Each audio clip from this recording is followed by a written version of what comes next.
mode. Hey there, everybody. Thanks a lot for joining us today for a really fascinating discussion on metabolic efficiency training, a cutting edge nutrition strategy that's really taking off in the endurance world and allowing a lot of everyday and professional endurance athletes to achieve some amazing successes, both in terms of health, fitness, and performance.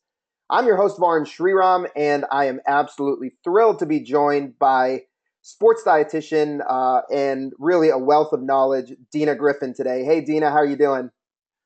Hey, Varun, I'm doing well. How are you? Doing fantastic. And Dina, really excited to explore this topic with you. It's something that, you have a wealth of knowledge in terms of actually being in the lab and observing some fascinating data, and also in terms of working with athletes and being an athlete yourself. So really excited for the perspective that you're going to bring to us today. Thanks for having me on. I'm excited too.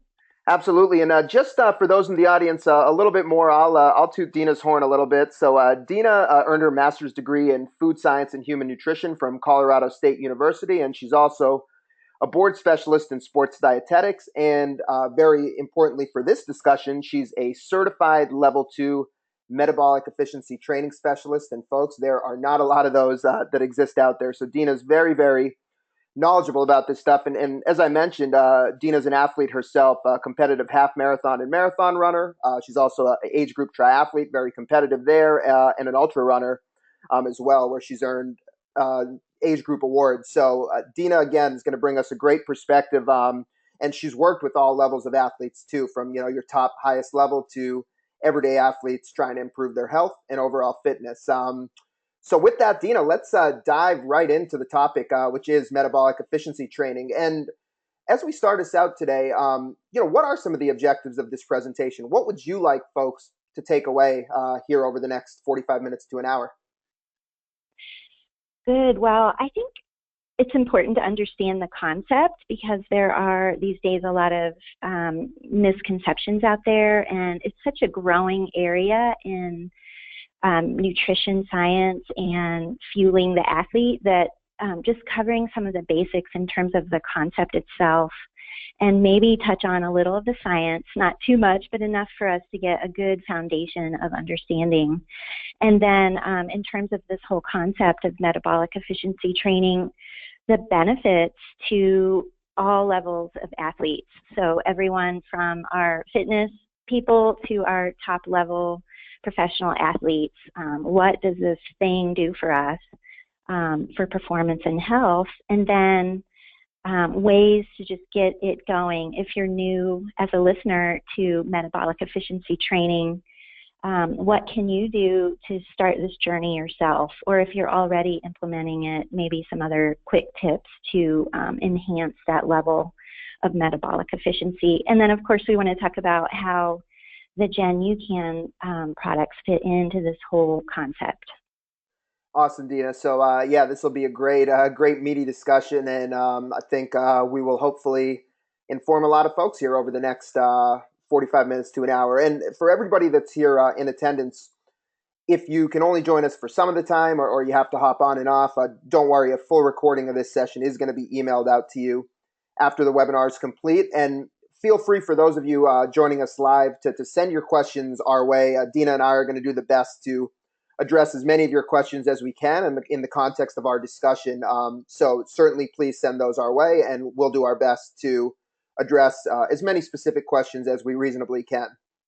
So Dina, in terms of metabolic efficiency training, when we're introducing a new and perhaps a different nutrition concept than that's been traditionally taught, really a great place to start is, why do we want metabolic efficiency training? And some of that is really by identifying some problems that a lot of athletes face, perhaps based on this traditional approach to fueling with a lot of sugars. What are some of the common things that you encounter when you're working with runners, triathletes, ultra runners? Yep, and so the slide we're looking at, Varun, shows a lot of the signs and symptoms of what I'm hearing from all kinds of individuals these days. So everything from just gaining weight as we age, or gaining weight even though I'm eating the same way I was a few years ago, to feeling hungry super often, mood swings, trouble just staying focused. With athletic performance, noticing that, there's just a change in that fluctuation of energy, or that energy sustenance isn't there. Of course, we can look at a lot of statistics out there on health, risk of chronic disease and incidence of chronic disease, and see that our rates of overweight, obesity are going up. Incidence of chronic disease such as diabetes, stroke, and heart disease are going up. And so a lot of these areas we can affect positively by implementing metabolic efficiency training. And so I like to show these kinds of, can you relate? Because I think for most of us, at least if we're having certain kind of dietary pattern, we can relate to a number of these things. And I would say all of these are not desirable, and we want to change them in a positive fashion.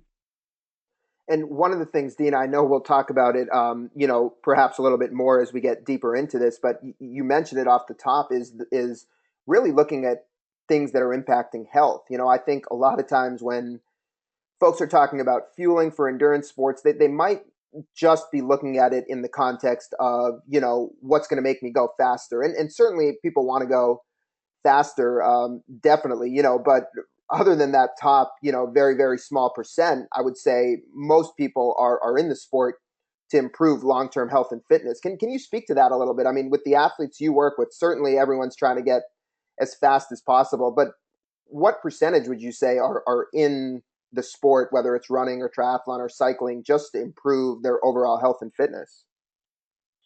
Gosh, I mean, that percentage is pretty high. I would say we're, reaching 95%. I mean, there are a few athletes, some of our pros and things that, they're in it for the short term. You can only be a professional triathlete or marathoner for so long.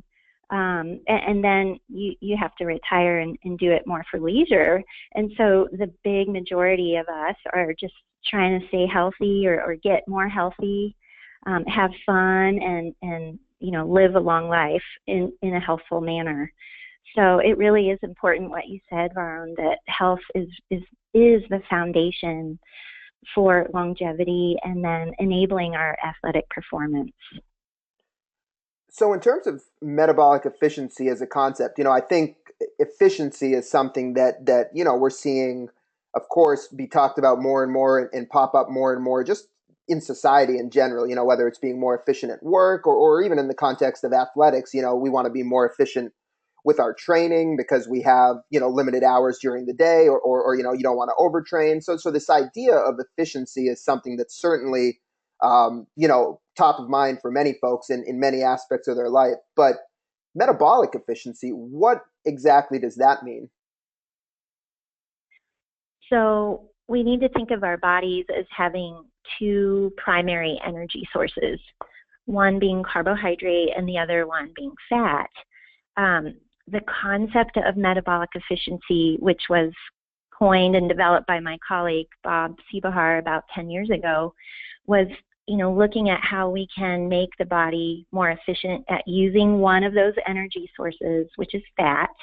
It's a very abundant energy source in our bodies. So we're talking about using that energy source efficiently, no matter if we're sitting or doing daily activities of life, or if we're doing purposeful exercise, making that energy source more usable in a more efficient fashion, and preserving the other energy source that we have, carbohydrate, or using less of it when we don't need it as much. So in terms of, burning fat versus burning carbohydrate, you alluded to this just a moment ago, but you talked about fat as a plentiful energy source. Can you just take us through that a little bit? What do we have in terms of fat, and what do we have in terms of carbohydrate that's available for us to use for energy?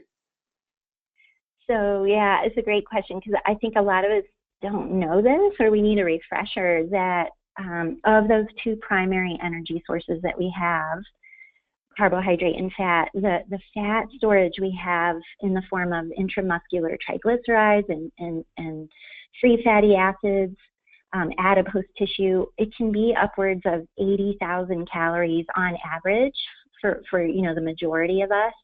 Real lean, low body fat type of athletes might have slightly lower, but it's a huge energy source that we can tap into, in contrast to our stored carbohydrates, glycogen.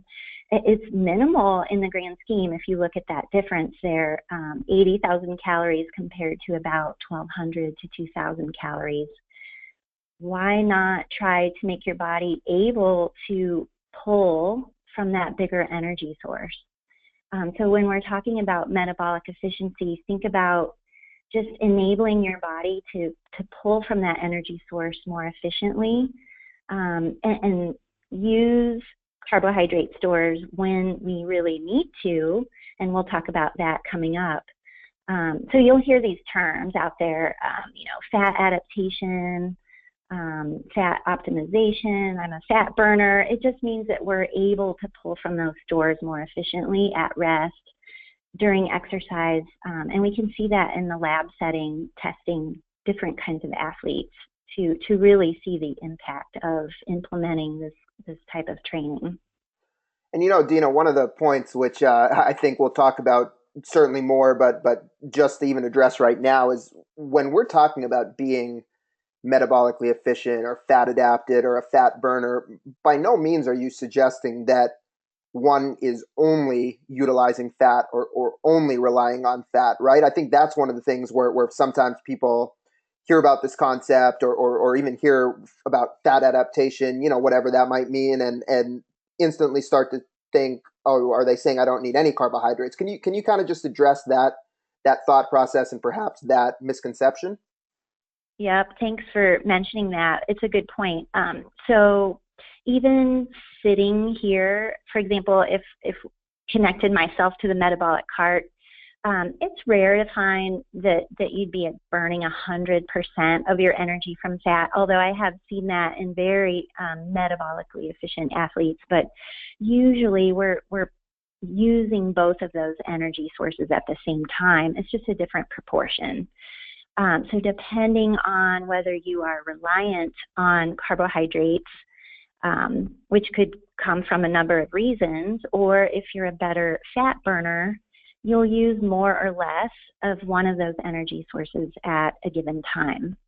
So the goal here is, when I'm sitting or when I'm doing basic activities, washing the dishes, or although I don't do that very often, but laundry, basic chores like that, or if I'm out for a run, I want to pull from that bigger energy source.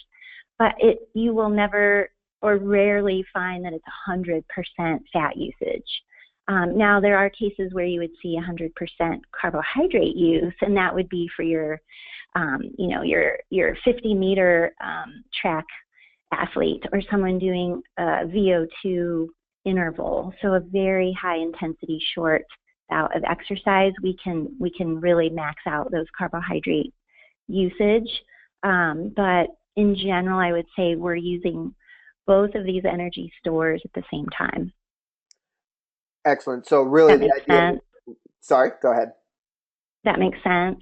No, absolutely. So I was going to say, Okay. kind of just to put a bow on this idea, it's really, the metabolic efficiency is about changing the percentages, of the proportion of fat you're using versus carbohydrate as much as you can. And as you'll talk about here, you're actually able to even alter that as the intensity gets cranked up, depending on how much you fully implement this nutrition strategy. But, Dina, when we're talking about a new nutrition concept or something that kind of goes against, what we're still traditionally taught or traditionally reading, although I know that's changing now, the questions that people have is, probably primarily, how is this going to impact my performance? How is this going to impact my health and fitness? So let's start from a performance standpoint. What are some of the issues that people who are very high carbohydrate burners or sugar burners, what are some of the performance issues that they might face?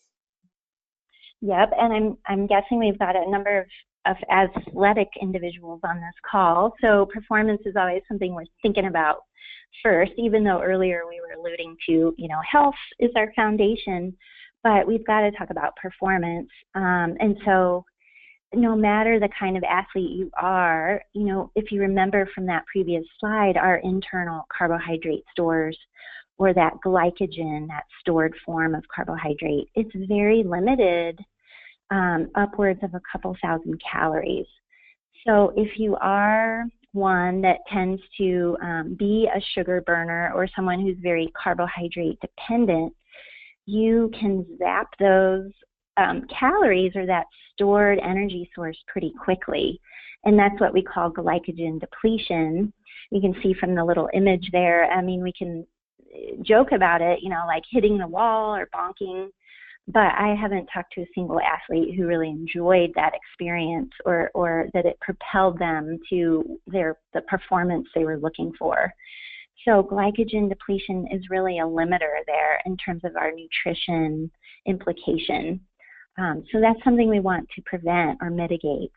And we can do that by, different dietary and exercise strategies to preserve that glycogen, that stored carbohydrate, and tap into fat better so that we're not running out of energy. And how about, transitioning over to the health side of things? What is the health implications of, following this high carb, high sugar approach to training? So that's where this whole notion of blood sugar high, blood sugar low, and the little curvy graph there is to just represent, high carb meal, my gosh, my blood sugar shoots up. And then depending on what was in that meal, it can plummet.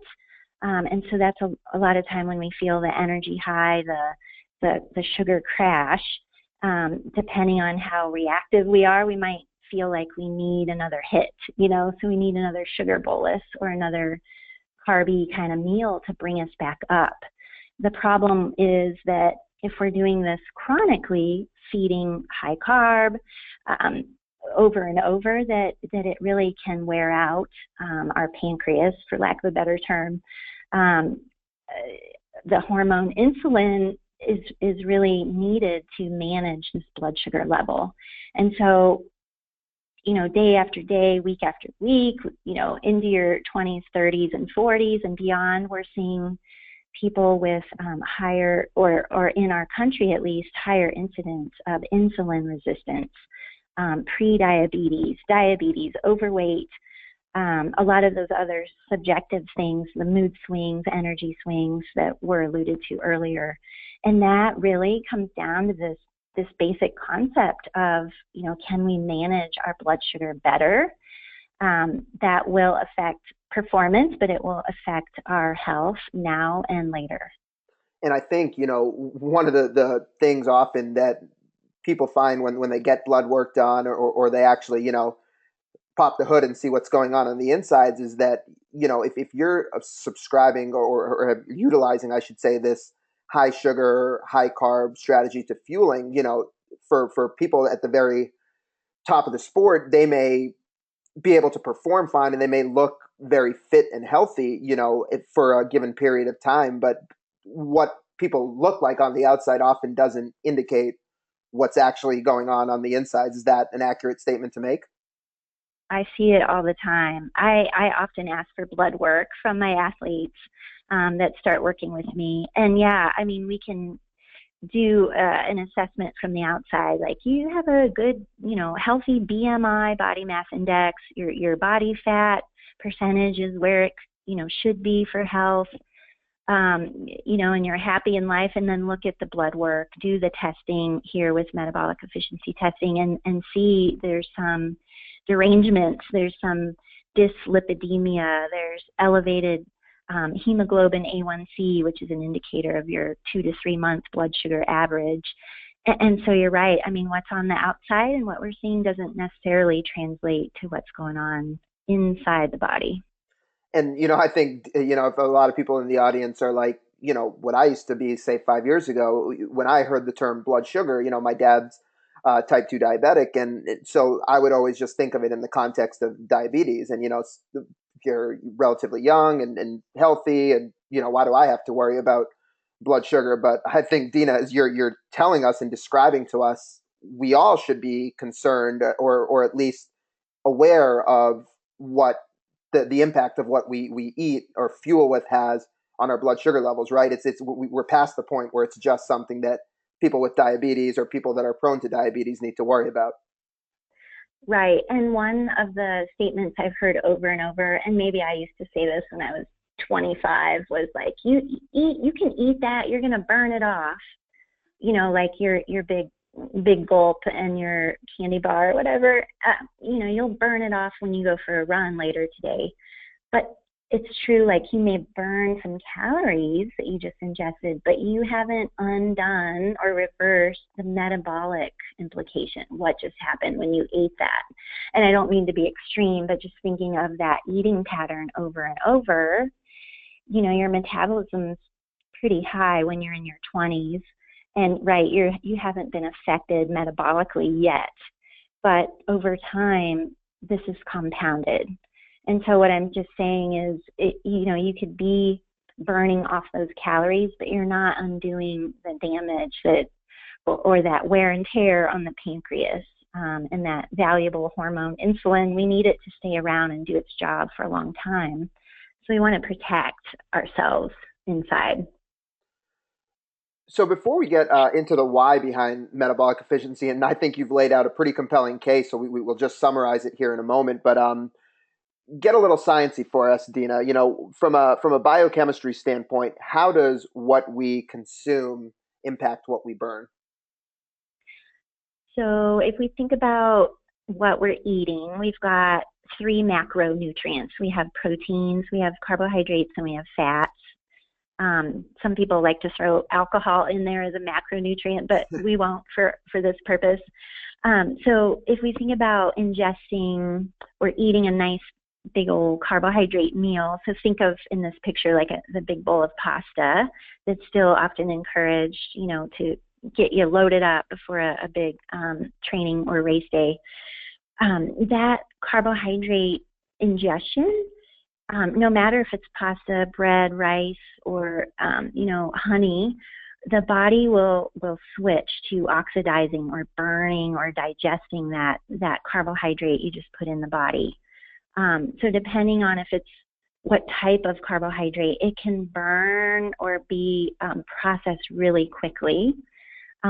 It also, just that very act of eating a big or only carbohydrate, it can turn down or suppress what was going on with fat burning.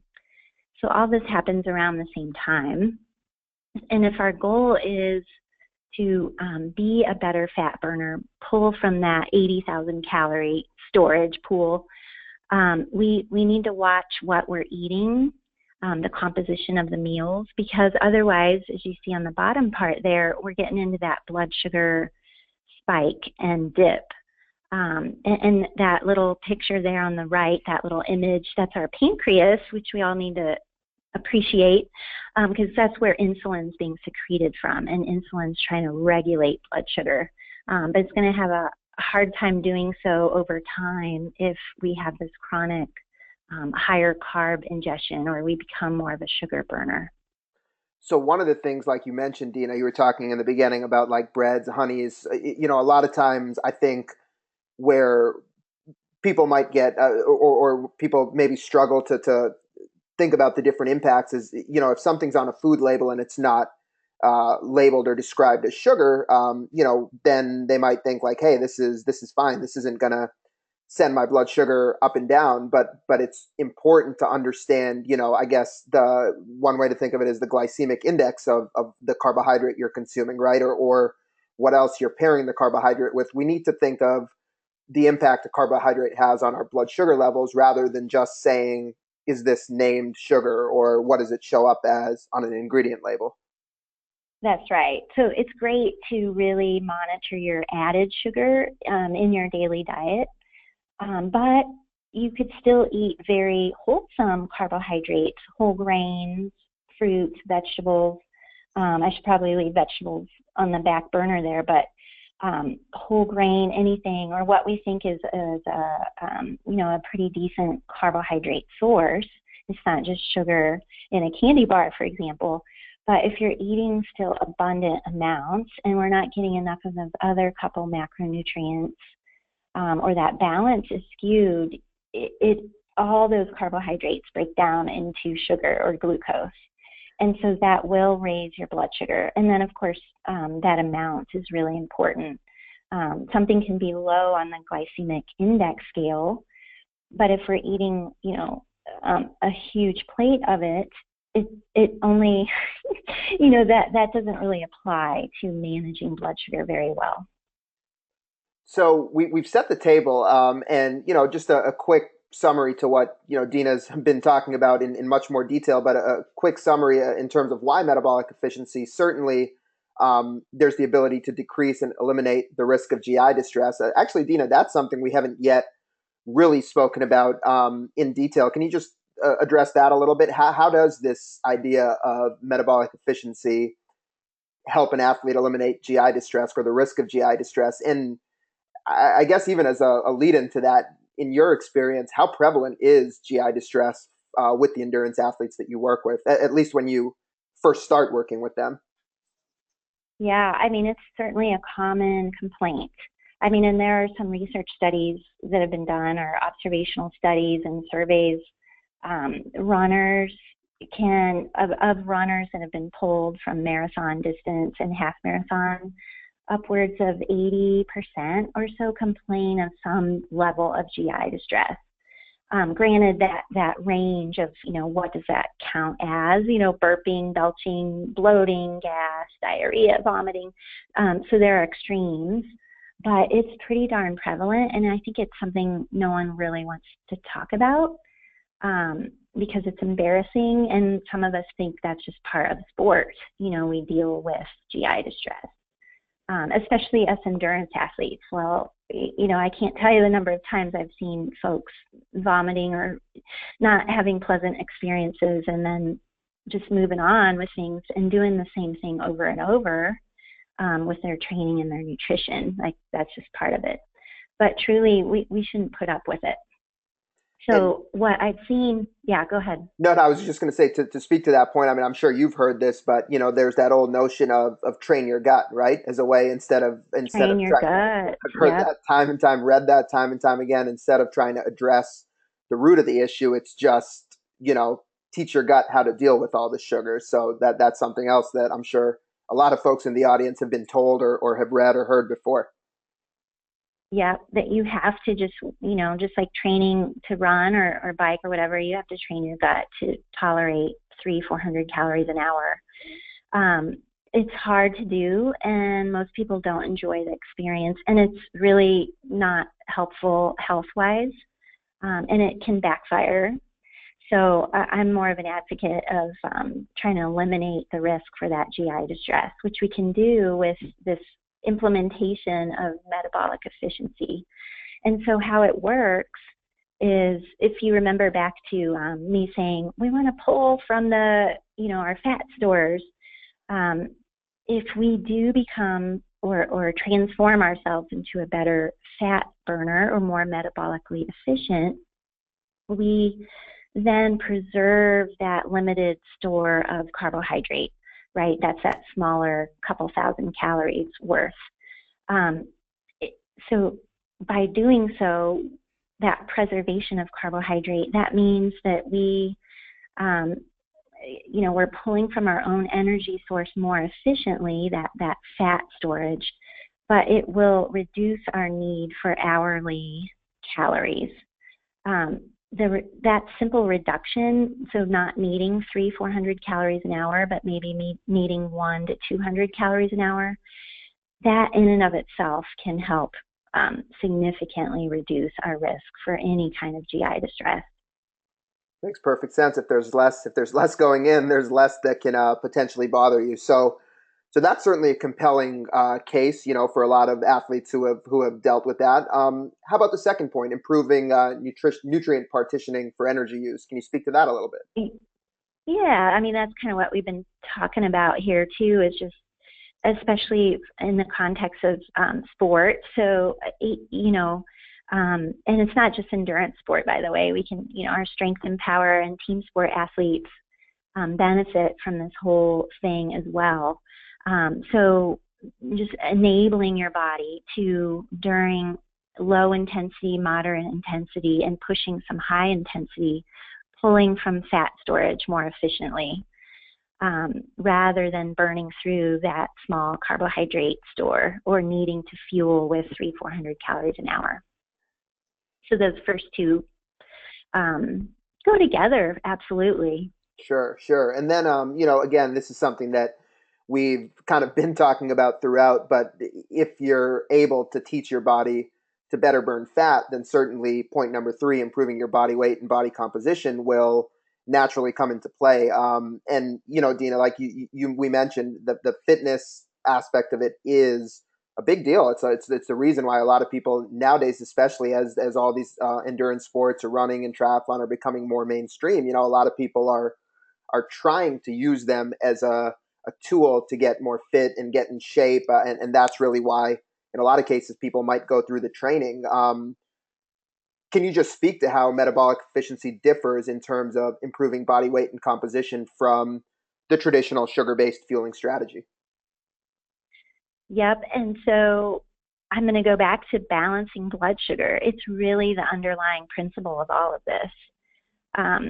So not only will we have better insulin release or control, but that whole hormone insulin controls the way our bodies can mobilize or use fat or store fat. But I think the more like light bulb moment here is when we balance blood sugar, we actually have more steady energy and we're fuller longer after we eat. So that's maybe something that hits home with people. If you eat every hour or every, your snacky kind of graze quite a bit, that might be a sign that your blood sugar is imbalanced, right? And you may, at the end of the day, be consuming too many calories. And so there is our body fat gain or our weight gain. Whereas if we can change the way we put together our meals to better stabilize blood sugar and insulin levels, you're just more satiated. So you don't have to eat 5-6 times a day. You don't get snacky as much. Your sugar cravings subside. And so that has a huge impact, or potentially a huge impact on our body composition and our body weight. Yeah, it's a great point. And even, I think many people could have experienced, you get done with a tough, intense workout. And if you're going with the traditional sugar-based fueling strategy and fluctuating your blood sugar all over the place, when you're done with that workout, I mean, how many times have you just felt that ravenous feeling? And, I always half jokingly say this, but when you're ravenous and going home, you're not, grabbing handfuls of spinach and stuffing them in your mouth, right? You're probably reaching for the junk food or the processed food. So, that's not certainly something that we've heard, Dina, in terms of athletes you guys have worked with and also athletes that have used UCAN, where they talk about that idea of just being more steady throughout their workout and not feeling that same raging hunger post workout. So that absolutely, in addition to what you said, very much related and very much impacts body weight and body composition. Anything else you'd like to? Oh, sorry, go ahead. Yeah, real quick. In that post-workout window, you're right.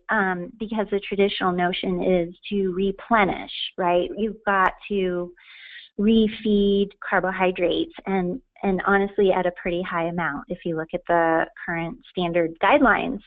But if you have made your body into this better fat burner, then you haven't wasted through your carbohydrate stores. You've preserved them. So you don't need to replenish with this excessively high amount of carbohydrates because you still have them. So hopefully that makes sense. What we do in that post-workout window, we really want to continue fat burning from our workouts and what we are doing the whole rest of the day. So that's kind of a make or break kind of time frame, and one that really has a big impact on our level of fat burning efficiency.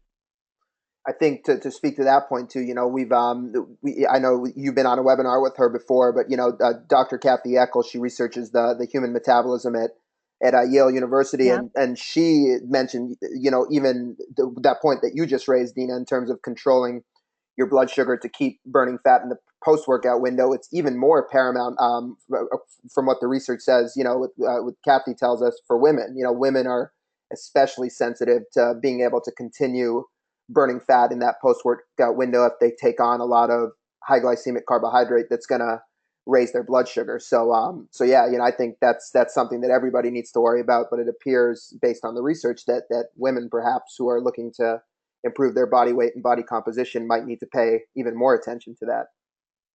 Yep, a lot of pieces here to the picture. Final thing is, in terms of the health markers and the risk of chronic disease, I think we've talked a lot about that in terms of the impact of blood sugar fluctuation and what that can set you up for down the road. Anything else that you wanted to add to that point that we haven't covered? No, other than, well, okay, yes. Just reinforcing the importance of health, because if we don't have a good level of health or maintain one, then we can't continue to do our sport or sports of choice very well for very long. And so I just always like to remind people health first. And so if you just keep in mind or learn through this presentation or seek your own knowledge thereafter today, like, how do I balance blood sugar better? Whatever method you implement, it really can have a significant impact on your current level of health and then down the road.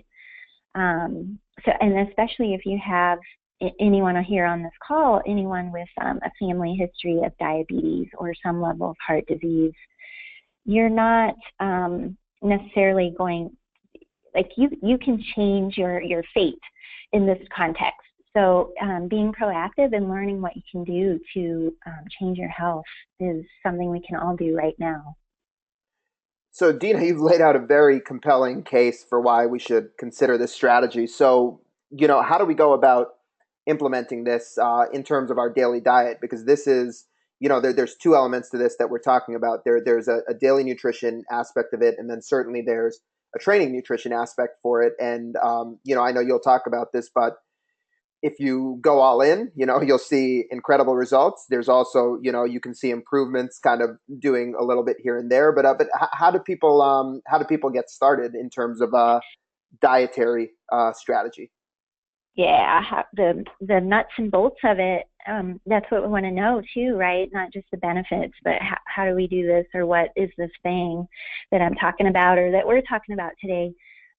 So one thing, especially if we have athletes on the call today or listening thereafter, it's just real important to mention that think of your workouts or your training that you do every day. It's different, right? You don't do a 1 hour run at a heart rate of 125 every day. You don't swim 200 yards every day and just do freestyle. So the point is, your training is different by day, by training block, by season. And so nutrition should follow that. Nutrition needs to be periodized or matched or manipulated to match what's going on or support what's going on with training. So that's that first point there, is just if you are a competitive athlete or an age group athlete or getting into your first marathon, thinking of manipulating or changing up your nutrition to support what your body needs for your workouts and for recovery. And then the second point here, something I hear, and my blood boils just a tad when I hear this, but metabolic efficiency is not synonymous with low carb. It can include some low carb strategies, but they're not necessarily one and the same.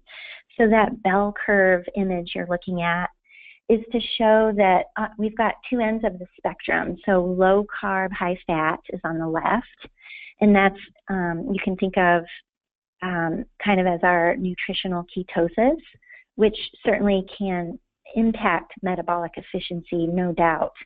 On the other end, the right-hand side there, other end of the bell curve, are high carb, low fat. So that's our sugar burner. Maybe we don't want that, right? From everything we've been talking about today.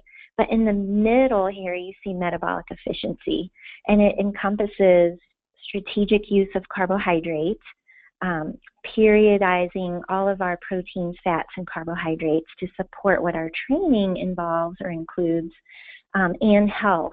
But there is, more than one way to skin the cat, even though I don't like that saying, but it's the first thing that came to my mind. So we just have a number of different strategies, which you can see on that next slide, the dietary strategies. There's more than one way to do this thing to make your body better or improve its level of fat adaptation or metabolic efficiency. And I won't go through these in detail. There are some references in the back or at the end of this presentation we might mention. But these are strategies that Bob Seebahar, my colleague, has developed over the years. So a good starting point is that very first strategy that's listed, just learning how to put together carbohydrates of choice. So that's your fruits, vegetables, whole grains, maybe starchy vegetables, and pair them with proteins of choice, fish, eggs, chicken, beef, all the proteins that work within your own diet. So just matching those in appropriate ratios to balance blood sugar effectively. The few other strategies get a bit more complex as you go down the list.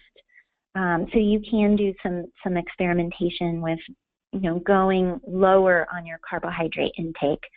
But truly, it really is something to pay attention to. Make sure that you're healthy going into those number 4 and number 5 strategies. And that's something that myself or my colleagues can help with, or some of the other dietitians out there that are familiar with these strategies. In terms, is there a general rule of thumb, Dina, in terms of like a carbohydrate to protein ratio, number one, that you talked about that people should follow? And I'll certainly point people to where they can get really more detailed information to really do this correctly. But any reference point? Yeah, so we can think of it, and this comes from diabetes research too, by the way.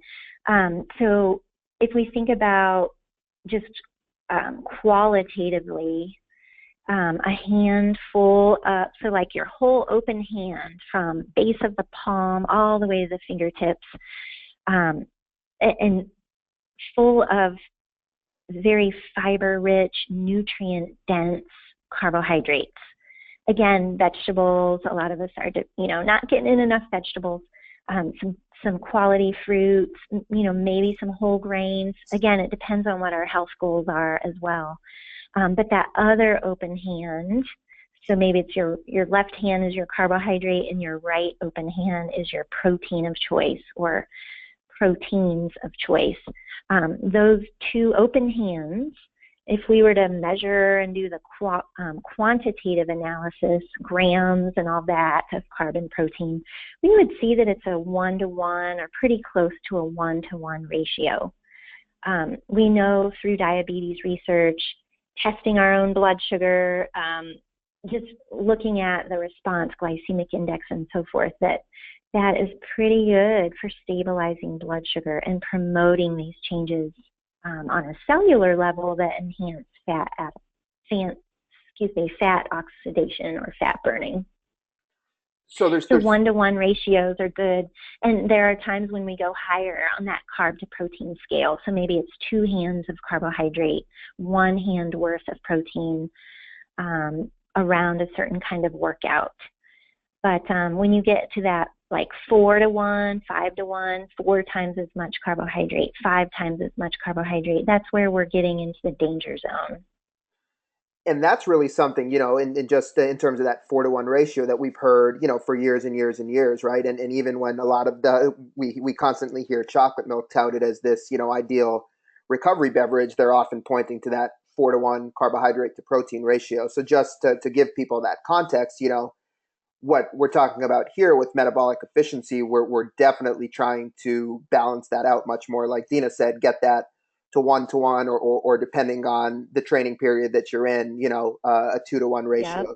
So that's a way to think of it. And there's certainly a lot more. I mean, I would just point people. I'll send this out in the follow up email, but I'll also post a link in the chat to Dina referenced her colleague Bob Siebehar, who they both work at the Energy Performance out in Colorado, and so um, really, if you look at the link that I posted in the chat, Bob's Metabolic Efficiency Training book, that's really going to give you a wonderful resource in terms of really, really implementing this and doing this the right way if you're interested. And Dina, Natalie just asked, and I know maybe we don't want to get too number specific, but she was saying, that 2-to-1 carbohydrate ratio, is that for harder workouts before or after, or is this something that we're talking about even, both surrounding our workouts as well as part of our diet? Ooh, that's a great question, Natalie. I mean, it will depend on what's going on the rest of the day, or maybe if it's a high volume, high intensity training block. So some people will do like a run in the morning and then a hard strength session in the afternoon. That may warrant 2-to-1 ratios before the workout and after the workout, knowing that even then the next day they're going to turn around and do like a 3-4 hour bike ride, for example. So that's that periodization concept that needs to be considered. But I can tell you that some athletes in their easy base, aerobic training kinds of days will, even if it's base season or preseason, will stick with 1-to-1 ratios and feel still absolutely great during those harder workouts. So a lot of this here is, kind of applying, and correct me if I'm wrong, Dina, but applying that idea of trying to stay within that 1-to-1 ratio, and then perhaps, titrating up based on the intensity of the workouts if you feel like, for whatever reason you might be lagging if you're following that 1-to-1 ratio. Would that be an accurate way to suggest people play around with this? Yeah, it's a great way to start. Now, I mean, if you've got a big race coming up this weekend or in 1 month, it may not be your most, ideal time to start changing up your nutrition. There's a time and a place to make changes. I mean, you can make gradual changes. I wouldn't say that if you're a big high carb person right now and you're racing, on Saturday, that it's a good time to make this dramatic change. But, if it's 6-8 weeks down the road, there's plenty of time to sort of, taper or work in some of those ratios safely. And when you're talking about these ratios, people should be thinking about these in terms of grams and not in terms of calories, correct? Well, okay, so you're right. No, we don't need to think in calories. We don't need to do that anymore. Calories don't tell us if we're hungry or how well the antioxidant or fiber content is. So calories aren't. We don't need to do that anymore. But grams, we need to just be mindful there that we don't necessarily need to get too quantitative either. So that hand model or visuals, these periodization plates, just visuals for how to structure our meals, so that we're not having to weigh and measure all of our foods and count grams. But I mean, in general, if we got down to the nitty gritty, it would work out to be equivalent in grams. I just don't want people to think they have to go to that level in order to implement metabolic efficiency. No, that makes perfect sense, because really, from the athletes that that are doing this, a big part of the appeal of metabolic efficiency is when you understand how to pair foods and the impact it has on your blood sugar, then it's not so restrictive, like what people might traditionally think of as a diet where they're tracking every single thing they eat. It's really like you've been telling us, Dina, something where you understand it. The ratios are going to work out if you follow some of these models, and then you can kind of be able to go off feel from there and see, in terms of how your energy levels feel. A couple other things I wanted to ask you before we, move on to the UCAN part and talk about how UCAN really fits in here. In terms of carbohydrate to protein, when in the week leading up to a race, how does metabolic efficiency, Jennifer asked this question, along the lines of this question, how does metabolic efficiency change this notion of carbohydrate loading?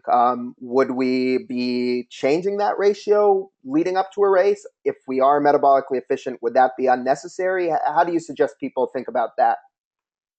Oh, that's another good question. I love it. Well, so the days leading up to the race, technically we shouldn't be doing a lot of training, right? We should be tapering up for a few days at least, depending on what the race distance is. So our energy needs are lower overall. You can, if you have built yourself into this metabolically efficient person, you can eat fairly balanced 1-to-1 ratios up until maybe the day before. Again, it kind of depends on the distance. So if we're talking like a 5K run, there's not a need to do anything different.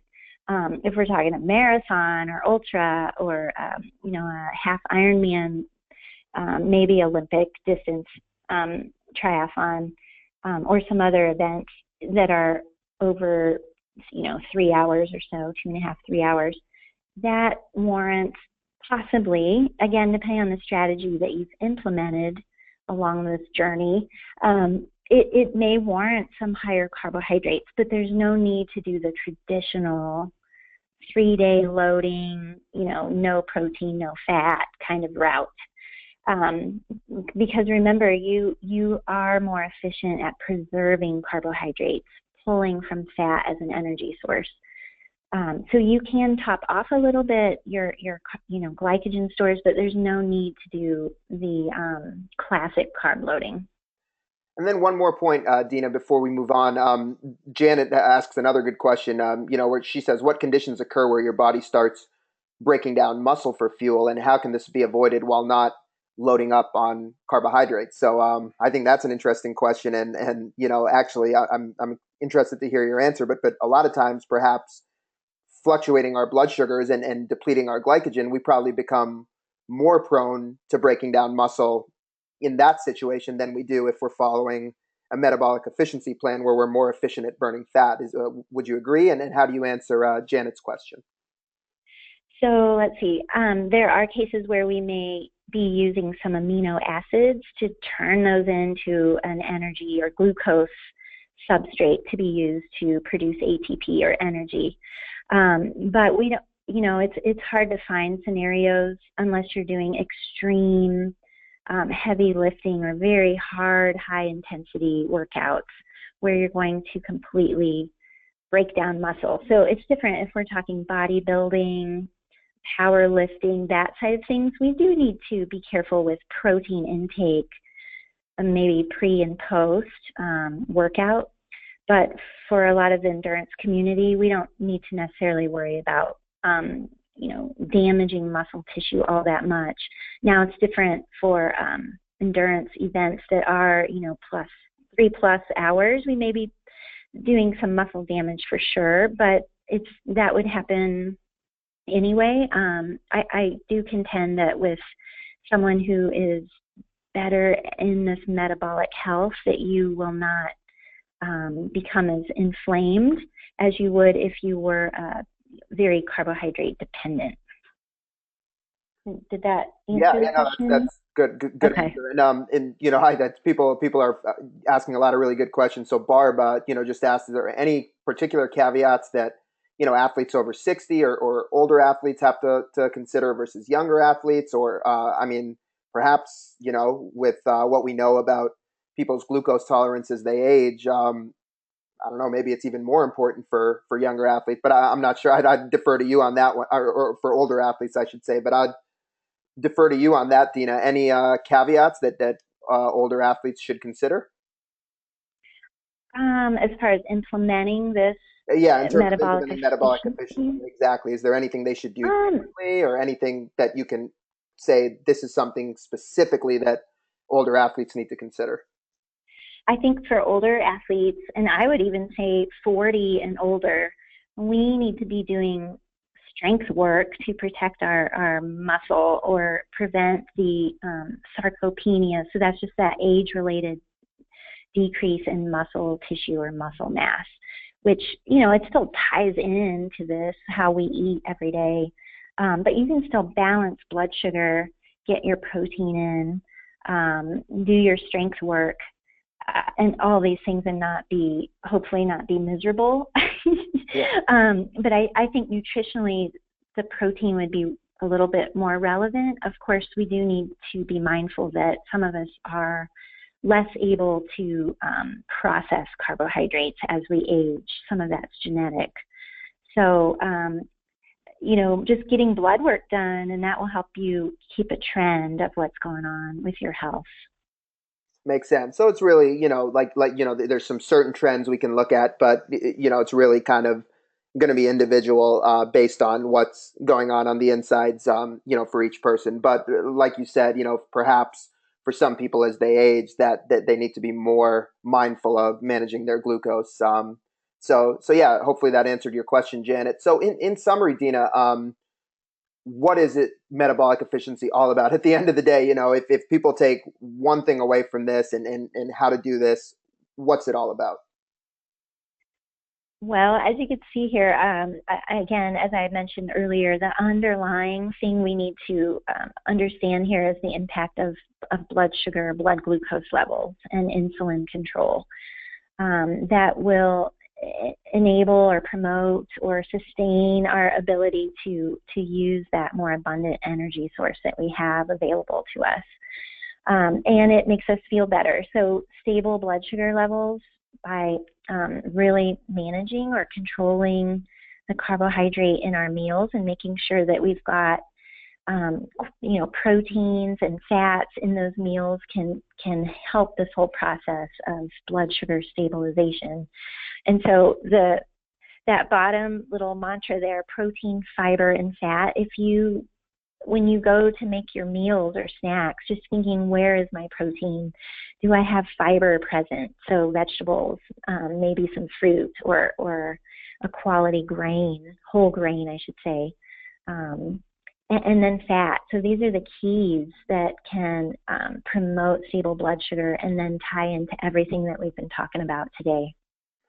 And even when people sometimes, if it helps people to think in terms of specifics, an athlete that we've worked closely with, who I know, a little bit as well, Dina, Matt Bach, he was the Ironman Maryland winner in 2014, and Matt around that time, he made the switch from the traditional higher carb gel every 30-minute diet about 5 months out from his Ironman win. He made the switch to the metabolic efficiency plan and was working closely with metabolic efficiency specialist Nikki Schock, who's his nutritionist. And really what Matt talks about in terms of like just very concrete, this is some simple changes I made. I mean, previously when he was on the higher carb plan, he would have, as his breakfast before he went out for a long training day, 2 pieces of toast, lathered with jelly and sometimes honey on top. So, it's carbohydrate with more carbohydrate and more carbohydrate on top of it. A very simple change he made now to his breakfast is he'll do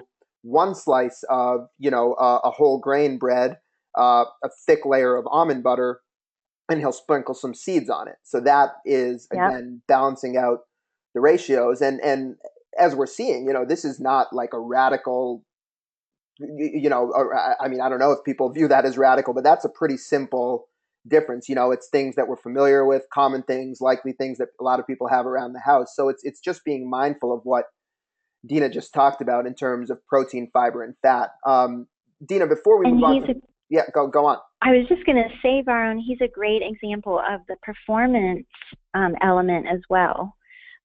So, I mean, he went from fairly high carb needs for his triathlon racing and his running background to fewer carbohydrate needs. And of course, he switched to using Gen UCAN as well. So he is a great model for, transformation from like the classic sugar burner notion to a better fat burner.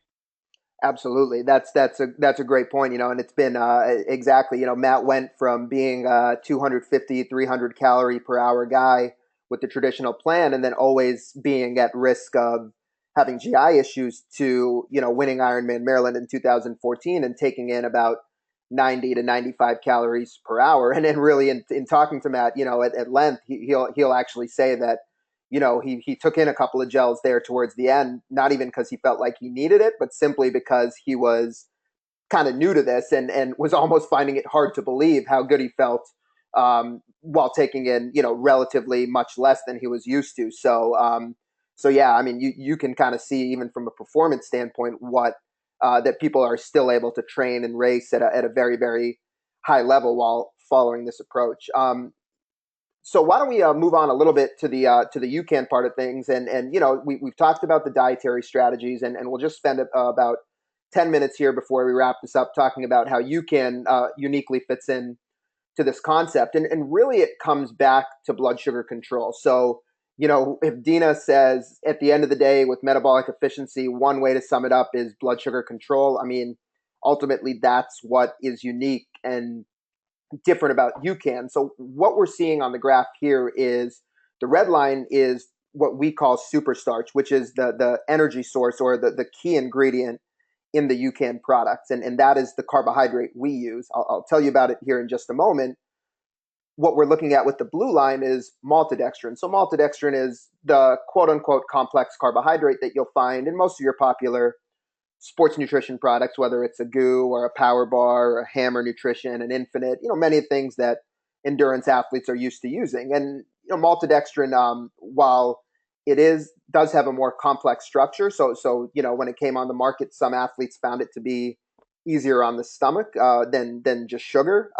The thing about maltodextrin is it'll still enter your system very quickly. So we're looking at 25 grams of maltodextrin versus 25 grams of our superstarch. And with the maltodextrin, you see that big spike, and then 30 to 40 minutes later on the x-axis, you see that big drop. So, for anybody that's used, your typical gel product, they're not making it up when they tell you to take it in every 30 to 40 minutes. There's some science behind it. You're taking it in at the time where you're getting that huge drop in your blood sugar levels to get your energy back up. And that's what you need to do over and over and over when you're using those types of products or subscribing to that strategy.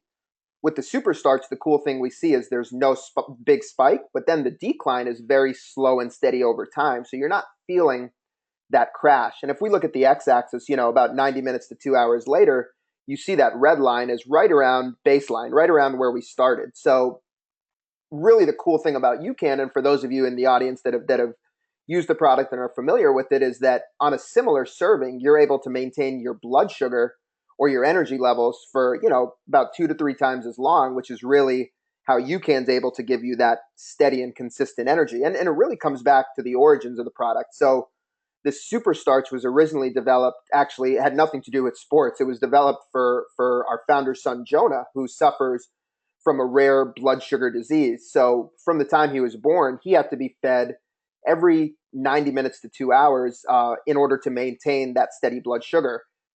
These kids have a disease, it's called glycogen storage disease, and they lack a certain enzyme in their liver that allows them to break down carbohydrate and convert it to glucose or to blood sugar for energy. So it was a catch-22. When they consumed carbohydrates, they couldn't break them down, and when they didn't consume carbohydrates, they'd get severe hypoglycemia or low blood sugar, which also resulted in a host of health implications. So from the time Jonah was born, his parents were really feeding him every 2 hours around the clock, and they were feeding him 3 to 4 times in the middle of the night, which required them to wake up in the middle of the night and set multiple alarm clocks. It was a very, very stressful life for the family. So they spearheaded research and started looking at all different types of carbohydrate sources. And really what they were in search of was something that maintained blood sugar levels over an extended period of time. And so that's where, for 8 years, some of the top carbohydrate researchers, they were looking at different starches, grains, wheats, tapioca, all different carbohydrate sources.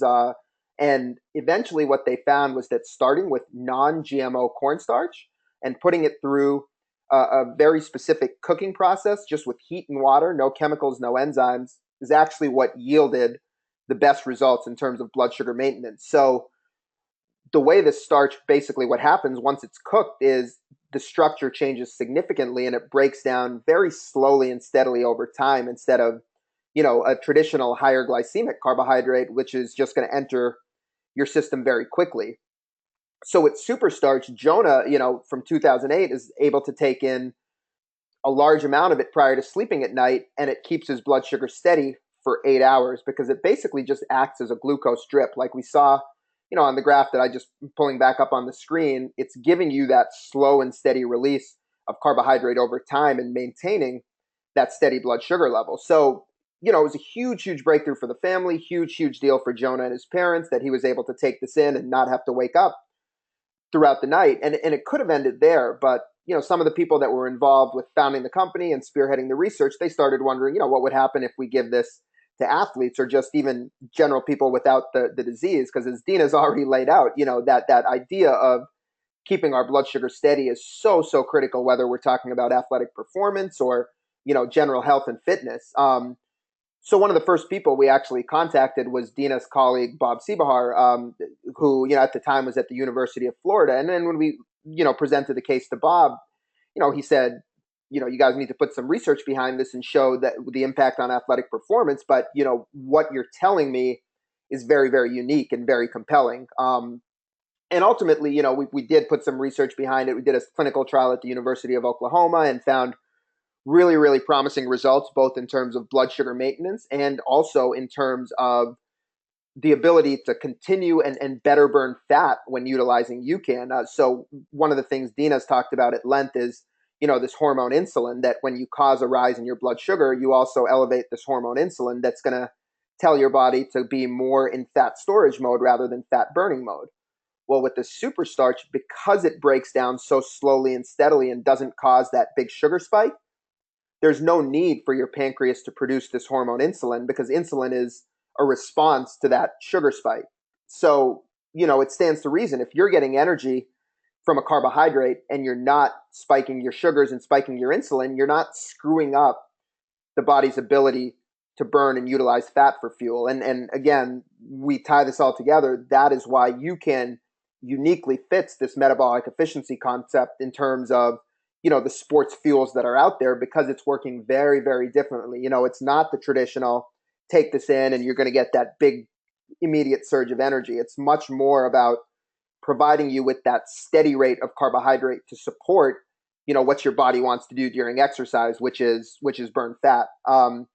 Dina, when before we get into kind of the specific, the different UCAN products and their use, how did you get introduced to UCAN? How did it come across your radar? Oh, when I actually first met Bob back in 2010, I had a marathon scheduled about 2 weeks later. And he said, "Oh, you should try this. We're getting into this, and I'm, trying to figure out all the benefits of this amazing product." And so, I did that thing that most of us shouldn't do, like try something new on race day. So I actually used it before that marathon I did 2 weeks later, and I have not stopped using it since for triathlon, ultra running. I've got my husband using it, and of course I introduce it to a number of athletes as well. So I've been familiar with the product now for almost 6 years. Cool. So that's great. And I know you and Bob, you'll lend some great insight here. You guys have, used it yourselves in all types of situations and implemented it with a wide range of athletes. But in terms of the UCAN products that exist, we'll start with just kind of what we call UCAN, which is just the drink mix with the super starch in it. So again, that super starch is, when you think of UCAN products, you almost want to think of this super starch, which is the carbohydrate in UCAN, as being synonymous with UCAN, because that's what sets it apart. So the UCAN drink mix, really, it comes in two different serving sizes, a variety of flavors like you see on the screen, but you really want to think of this as liquid food that delivers steady energy. So this is not a sports drink that you're sipping on, throughout your workout. This is going to be, it's a shake type of consistency. You want to give it a good hard shake. It's a little bit starchy, but you're really treating it as liquid food that's going to give you steady energy, and that's very easy on your stomach. So the best way to get started with UCAN is to really drink a serving 30 to 45 minutes prior to a workout. And when we talk about a serving, the servings can vary. I mean, we generally think of a scoop of UCAN, which is about 80 calories, as being good for about an hour of exercise or an hour of blood sugar stability. And we think about a packet, which is slightly more, about 130 calories, as being good for about 75 to 90 minutes. Now, these are general guidelines. So I always suggest for people, go based on feel. And, the caveat is we have some people that'll actually load up with multiple scoops. So, I know many folks that'll say, hey, I'm going to take 3 scoops and then go out there for, 2.5 hours or 3 hours, and I won't need to take in much else. So the biggest thing that I want to stress, and Dina, maybe you can speak to this too, is that you do not want to do a calorie for calorie match with UCAN versus traditional sports nutrition, right? If you're a 300 calorie per hour person, that's simply not the way you want to think about utilizing UCAN. In your position, Dina, when you're implementing UCAN with a new athlete, how do you suggest they get started? It's so true what you just said, Brian, and very important, because I think a lot of athletes get scared looking at that calorie number. Like, what do you mean only 120 calories for an hour or an hour and a half? So we need to remember that the source of the carbohydrate is very different than what you're finding in your traditional sports nutrition. More oomph, more beef to this product. So it depends on, again, I try to assess the person, each athlete individually, or each person individually, but generally starting with what you just mentioned a minute ago. So a scoop of the super starch for every 60 minutes, upwards of 90. It kind of depends if I've tested them on our metabolic cart and I see that they are efficient at using fat as an energy source and I see their calorie expenditure, then I get to play a little bit more specifically. Takes a guessing game out of it. So but I've had some athletes on the other end where a scoop can last a couple hours. Again, it does depend on the level of fat burning efficiency, the intensity that they're going, duration, so a number of factors. And the beauty actually, of personalizing it. One thing that you said that I think so critical and so true is, when you're talking about UCAN as a different type of carbohydrate, it kind of changes this notion. Like you were talking about pairing carbohydrate with protein to control blood sugar, and in a lot of cases that's the truth. But kind of the uniqueness of UCAN is that because of the way the carbohydrate behaves and because of how slowly it releases, you actually don't, like, I'll talk about our product with protein in a minute, but the purpose of pairing protein with UCAN really isn't for blood sugar control. UCAN from a carbohydrate standpoint does that on its own. So you would be implementing protein, either from a recovery standpoint or from a satiety standpoint, which we can talk about. But that's kind of the cool thing about UCAN. Now, in terms of you folks that are doing longer stuff, there's also the same product, the UCAN, can be used during exercise as well. And we simply, if you're thinking about it in scoops, you could simply do a scoop every hour. So again, I know it seems low in terms of calories, but remember, this is teaching your body and allowing your body to better utilize fat. So we always think of calories as what we consume, but when you're utilizing more fat for fuel, then it stands to reason that you don't need to consume as much carbohydrate. So that's a good starting point, a scoop every hour, or certainly if you want to take in more at once, which is just personal preference, you could take in the packet, which is the larger serving size, and then do a packet every 75 to 90 minutes. So that's, again, it's going to be experimentation. It's going to be kind of, based on your daily nutrition. It's certainly going to impact how much you need, but I strongly suggest to start with our recommendations and then modify up or down, based on how you feel, instead of coming into it and saying, okay, I'm a 200 calorie per hour person, so I need to take 200 calories per hour of UCAN. The UCAN with protein, so very, very, and actually, I should add one point here, that the beauty of UCAN in terms of, from a GI standpoint, is unlike a lot of sugar-based products, the superstarch digests very easily, regardless of the amount of fluid that you mix it with. So, folks might have, with the gel, they suggest you to consume a certain amount of water to aid with digestion. But with UCAN, you can mix it up as thick as concentrated or as thin as you'd like it, and it'll certainly impact the taste and the consistency without a doubt, but it's not going to impact how the product works. So if you're going out there on a long bike and you want to concentrate multiple servings in your bike bottle, perfectly fine. You can mix it up thicker.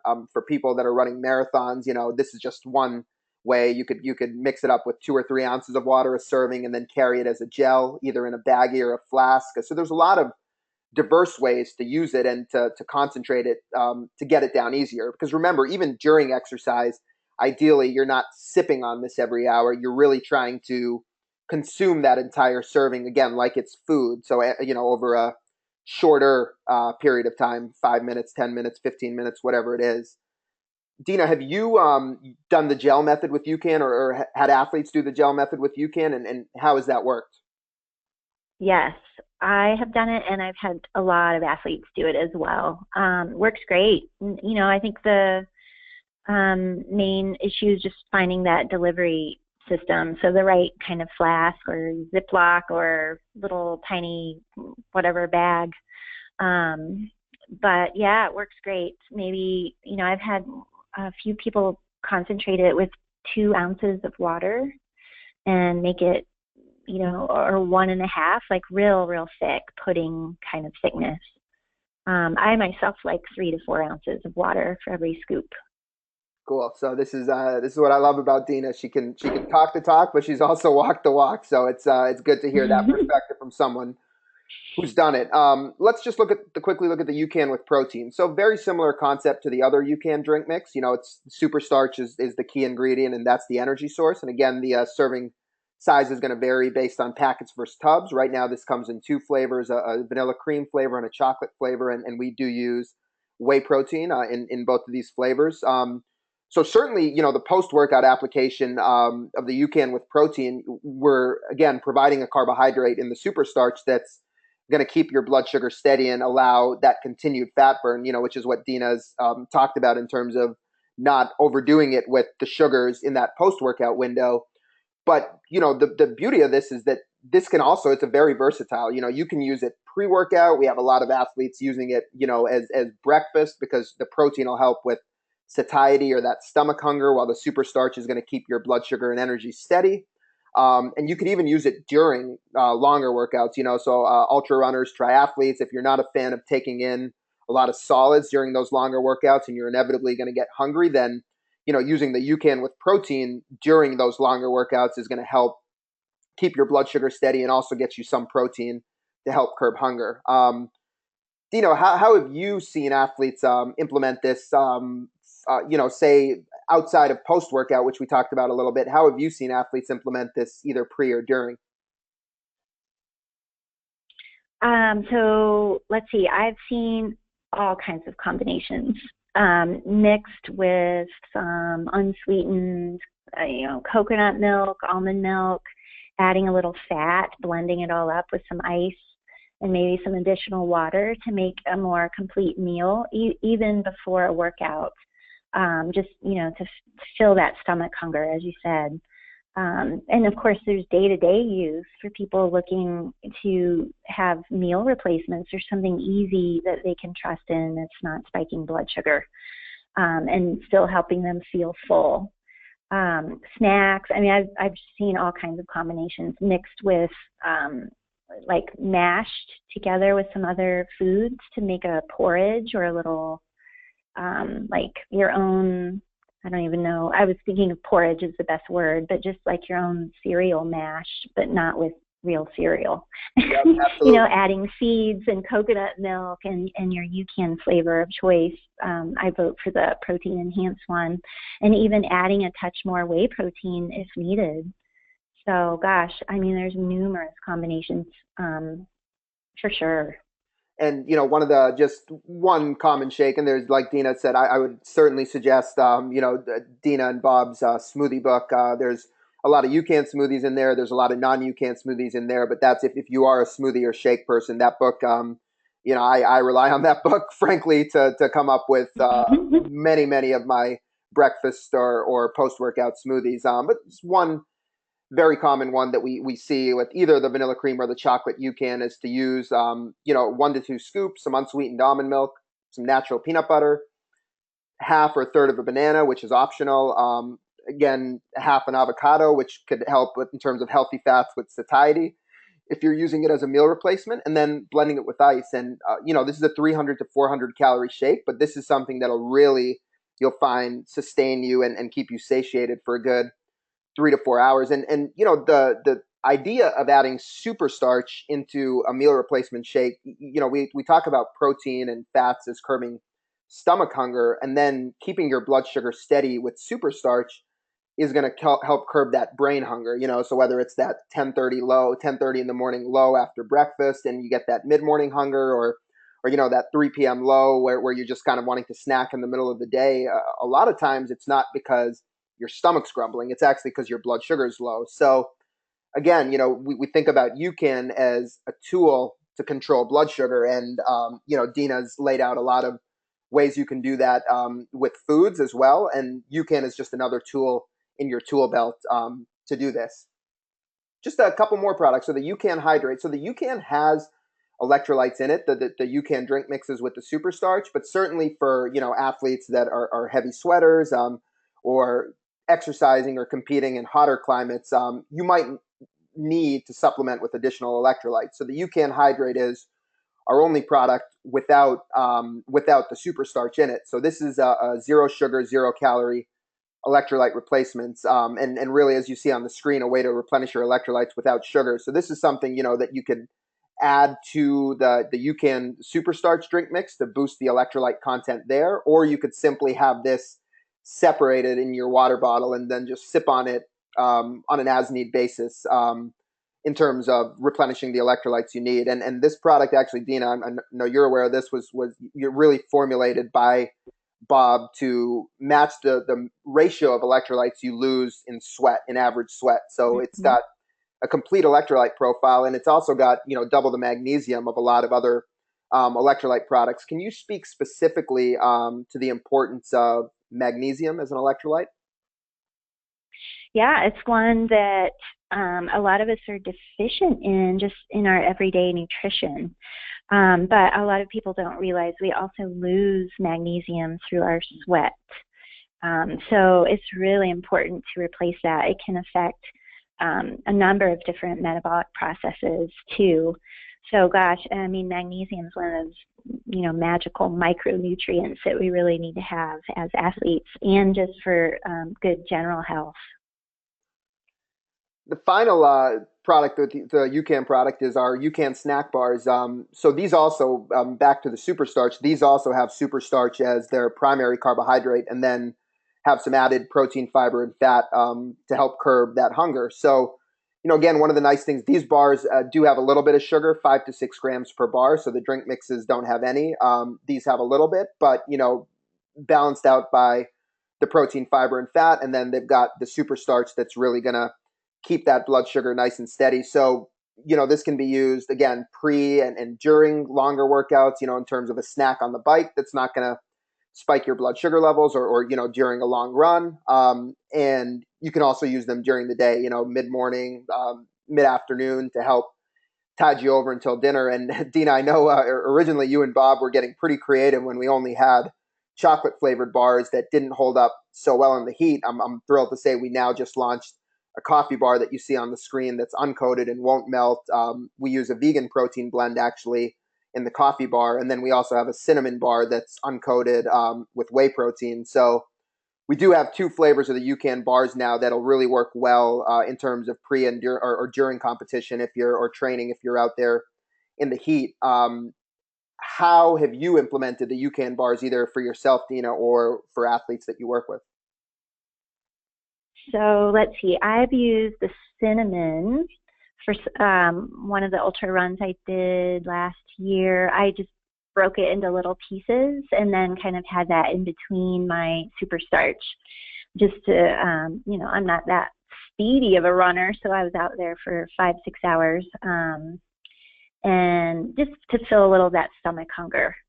But other athletes that I've worked with have used all of those flavors, the new one, not so much yet, but just, bike fueling, pre-workout snack as well, or again, just talking general daily nutrition, have used those bars as a nice grab and go kind of convenient snack. Just knowing that it's decent, quality, the blood sugar response is good.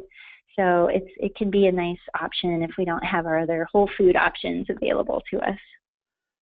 Excellent. So as we look at kind of a summary of all the different applications for UCAN on the screen, Dina, I'll just wrap us up here with just one or two questions, more questions for you. And I know kind of had an inkling this would happen, but I know we've gone a little long, so I really appreciate you sticking on here for everybody that's still with us, and Dina, especially for you as well. But a couple questions that I've seen come up from a few people. So, certainly a question at least 2 or 3 people have asked is, how do you go about, if you're using UCAN and you're buying into this concept and you want to use UCAN for your training, how do you go about considering what role other fuel sources might play in, or if you feel the need for whatever reason to mix in some sugars? I mean, what other things should be in consideration if you, for whatever reason, determine that UCAN is not going to be your exclusive or only fuel source?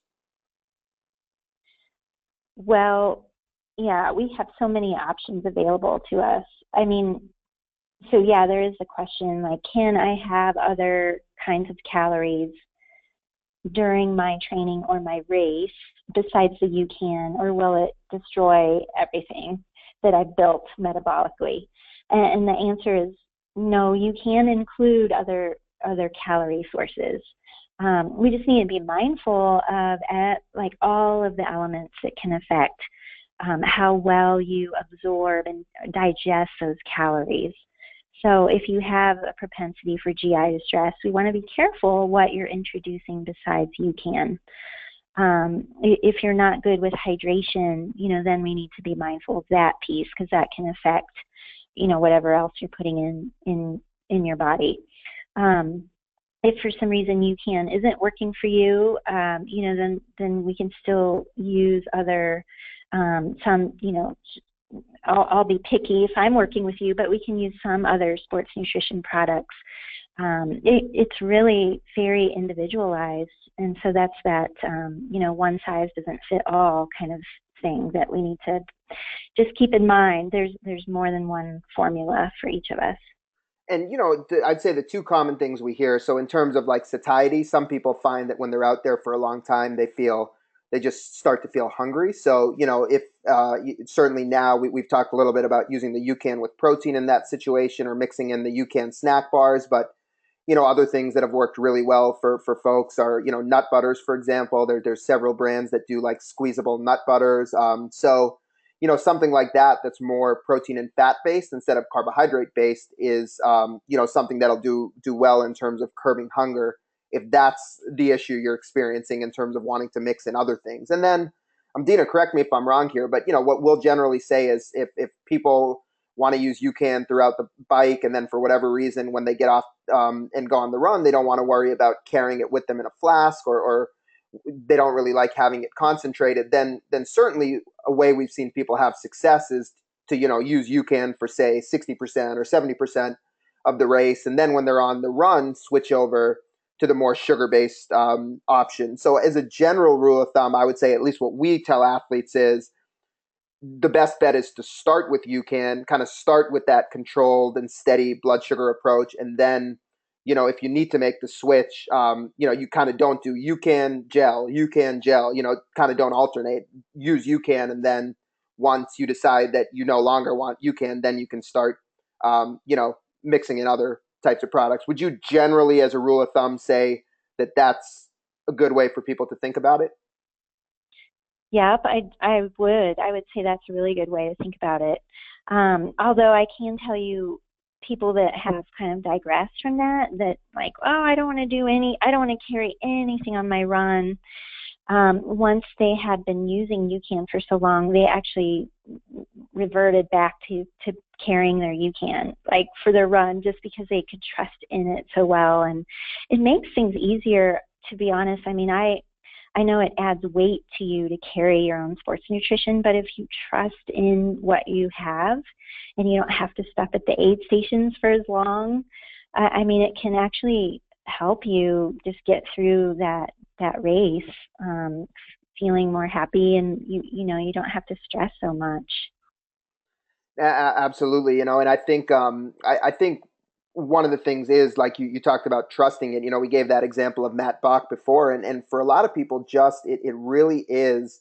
It might not come down to actually needing more fuel, but simply that mental uncertainty of, can I trust this when it's quite different than what I've done before? So that again comes back to the importance of practicing and testing it out and training, and certainly that's just something that might take a little bit of time. You have to experience it really in the field before you can truly trust it. And we know how much the way your mind's working is perhaps tied into what your body does. So certainly if you're nervous and iffy about it, then you might feel like you just don't have enough. But some of it does also just go back to familiarizing yourself and trusting it, and also remembering what we're giving you in terms of from a UCAN perspective. The recommendations of how you need certainly might need to be modified slightly up based on your daily nutrition and also what you're used to in terms of training fuel. So if that 80 calorie scoop per hour is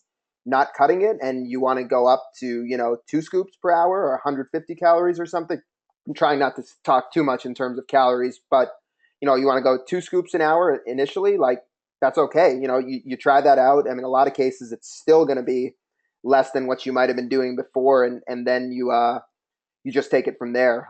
But certainly, all of you guys are going to get a follow up email from me. And if you have any specific questions for your own situation, you could also, in terms of the UCAN side of things, feel free to reach out directly to me. But Dina, we've been going a little over an hour and a half now, so I think we'd like to wrap this up. But I'd like to give you the final word. Anything you didn't have a chance to talk about that you'd like to mention? And then also, we see it on the screen, but what's the best way for people who are interested in, based on the comments here, there's a lot of people that are, what's the best way for people to continue, perhaps working with you or learning from you? So yeah, maybe first start with anything that we didn't cover that you want to mention, and then you can let people know how to better get in touch with you.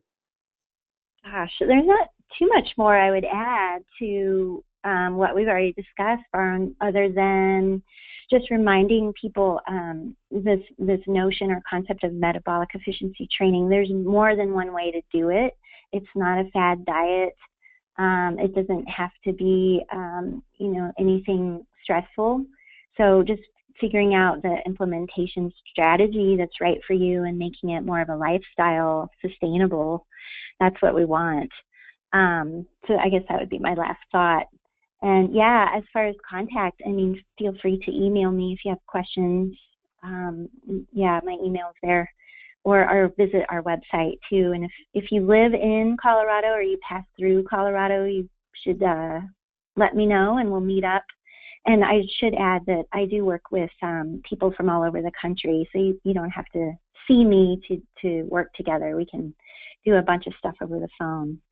And, in terms of the actual testing, Dina, I know that, you guys do the metabolic efficiency tests at the Energy Performance, which is, a facility that you work at in Colorado, and as well as at the Flatirons Running Company in Colorado. If people, we've had a few questions on this, if people go to energyperformance.com, are they able to find a list of places around the country where they can get this metabolic efficiency testing done?